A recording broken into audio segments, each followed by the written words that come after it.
Hey everybody, before today's battle, I just gotta say that our campaign sign up is now live. We're looking for 3 more players to fight on Team France alongside General Hawk himself. If that's something you'd be interested in doing, well then just go to my latest community post, click the link to a survey. All we need is your LOB username, your ELO range, and why you think you should be in the campaign. There is no requirement to sign up, and we hope to get as many signups as possible, and then we'll be announcing the winners in a few days from now. So feel free to go do that if you are interested. Otherwise, enjoy the battle. Salutations, ladies and gentlemen. Welcome to the first casted game of the new version of Lines of Battle. And I know I've said this before, and I know I'll say it again, but guys, the game has never been better. I've been studying it the past 3 days, and all of the changes have just been amazing. The ammo system for artillery, the new UI, the new matchmaking options, the new skins, the new avatars, and of course what everybody's been waiting for, the Fog of War, which you can turn on and off, by the way, in spectator mode, so we can see both players' perspectives during the battle, and of course the overall battle map, which is going to make casting for tournaments in the future just so good. And it's going to allow players to watch games from each other's perspectives and really offer valuable critiques. Now, it has been a learning curve, I'm not gonna lie. I was getting really frustrated the first couple of days with all of the new mechanics and the new unit updates. I was losing a lot of games, but once I got the hang of it, oh my gosh, guys, like LOB is just becoming so much more complex, so much more enjoyable, and we really do have a small team of people to thank. I mean, a guy like Leo, like, remember that gripe I had about the usernames not fully showing up? Guys, he messaged me the next day and he had already fixed it after that video came out. So we are in great hands. This game is not going anywhere. I'm not going anywhere. I got my first ever LOB campaign in the works. I got Hawk interested. I got Inceris involved. I've got a full team of guys. I've got fans signing up to join. It is a good day in LOBland, and I've got a game to cast, so let's dive into that. We got Sleepy Sentinel in the south of the map, playing in the color black, and we have his opponent, Defat Piranha, playing in the color green in the north of the map. So, since Sleepy Sentinel did send this game in, by the way, thank you, Sleepy, for your email. Very, very nice. We will be taking a look at his army first. So the first thing you notice is, wow, what an elite left flank we have on our hands here. Ladies and gentlemen, we have 4 Curs in the very, very back, and we are being complemented by 4 guard units, and they are protecting 3 8-pounders. Now, I will say, bit of a risk here with the Fog of War and not being able to see where your opponents are going. Having your units split by natural obstructions like this creek here, that could be a little bit dangerous because you have to be able to converge quickly in this new game because the opponent can kind of appear out of nowhere. Now, you will be able to get fair enough scouting if you send units like skirmishers or light cav forward, but it does mean that your deployment has to be a bit more flexible than it used to be because you just won't be able to automatically know where your opponent is going to go. But I really do think they did Fog of War really well because it's not like the opponent is completely hidden. I love the use of the distance icons to see what kind of enemy units are in front of you, but just not what specific kinds. Yeah, what am I saying? You guys just got to go in and see it for yourself. But anyway, if we take a look at Sentinel Center, we do have 4 line infantry, and then he's got a couple of brigades of lights. He's got 6 in total, 4 hussars on his far left, dotted by skirmishers, and he's got a couple of these new riflemen, which he has brought the max amount you can take, which is 2. And these guys, very low rate of fire, but of course, very, very high accuracy, and they're very, very cheap. So I like that he's using them, especially with this map, which does have a lot of good areas for getting your riflemen into cover and doing a lot of damage. Meanwhile, if we take a look at Defat Piranha's, man, love that username. If we take a look at his army, it is a Grenadier spam, which is not as powerful as it used to be with the changes to the charge and melee system. So we have 5, 10, I believe we have 15, 16 grenadiers, if I made that count right. And we have a couple of dragoons, 2 on each flank, 4 curs, all of his skirms out front on his right, and then he's got these new Russian artillery, which I can't remember the name of, and I don't want to pause this video to go check them out.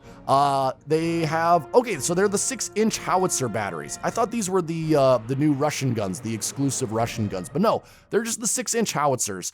And he's got 1, 2, 3, 4, 5, 6 howitzers. Oh my God. So a lot of explosive power here, and it's going to make all of this cover kind of negated for the black players. So we'll have to see how he handles that. Map is very, very standard. Creek running across the middle, a couple of neutral objectives, which usually now only give buffs to ammunition.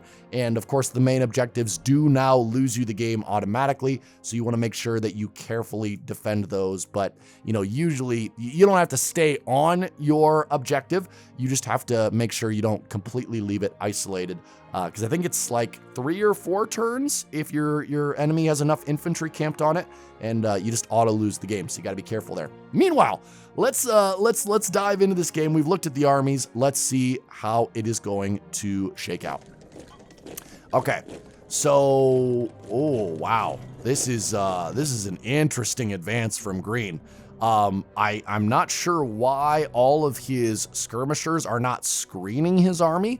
They're actually moving as like a smaller separate force, and they're very, very exposed. I almost wonder if he is trying to lure enemy cavalry in with this very vulnerable line as they're not in cover. But I guess that is something you can do. Maybe he just wants to set up a very strong firing line along with his cav. But yeah, I'm not used to players not using them as screens, whereas, you know, we do have Sentinel doing usually what most players do. Now, he is running a lot of his light infantry forward along with his hussars, so he could get a lot of his men tired out there. But I wonder if he's going to just kind of try to use this creek/river as a nice defensive anchor. Certainly what I would do in this situation.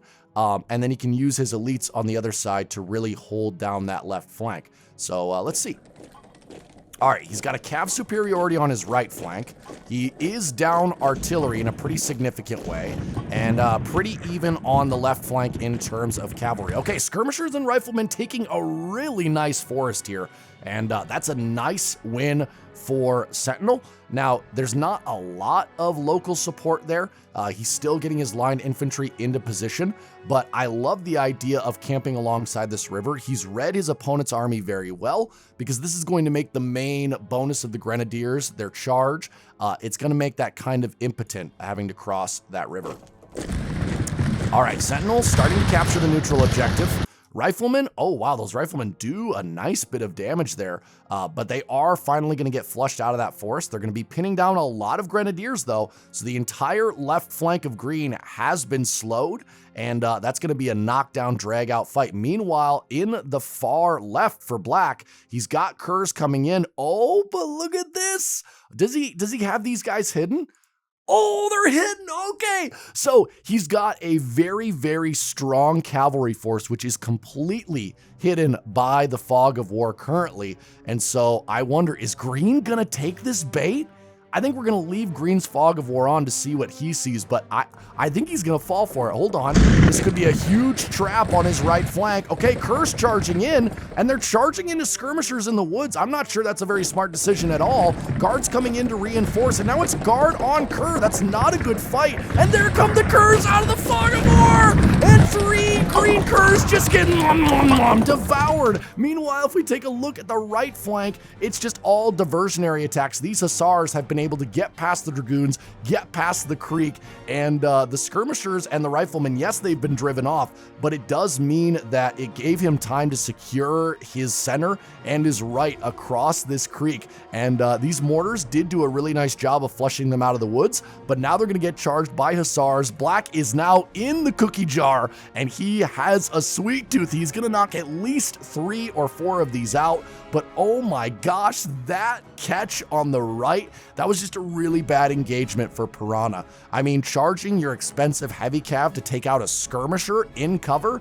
and with local guard support, that's just not a fight you're going to want to take. And this was a mistake I was making so often in my first few battles. I was so determined to kill those annoying little skirmishers, but now that I've realized that, you know, those skirmishers, that's what they're meant to do. They're meant to distract your expensive units.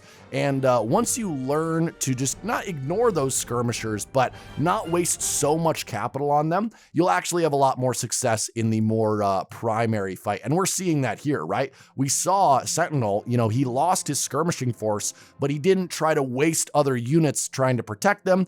He used them for what they were for, right? Which is hold a position, buy the real army time to get to their desired location, which is around the flank of green. And we're really seeing the dividends of that there. But wow, these curs, and see, this is what I was talking about. These skirmishers, they're not out in front of the army. They don't have any local support. And it's going to be a really rough time for them. And these grenadiers, they're going to have a very hard time wrenching the guards out of this position because there are still 3 healthy 8-pounders. And there are 4 guards here with cav support, with skirm support. And yes, he might win a local victory, possibly here. But I mean, this river is going to do so much work for Black. So Black had an excellent deployment. He had an excellent plan, and he had an excellent use of his complementary units. So just overall, very well played by Sentinel here.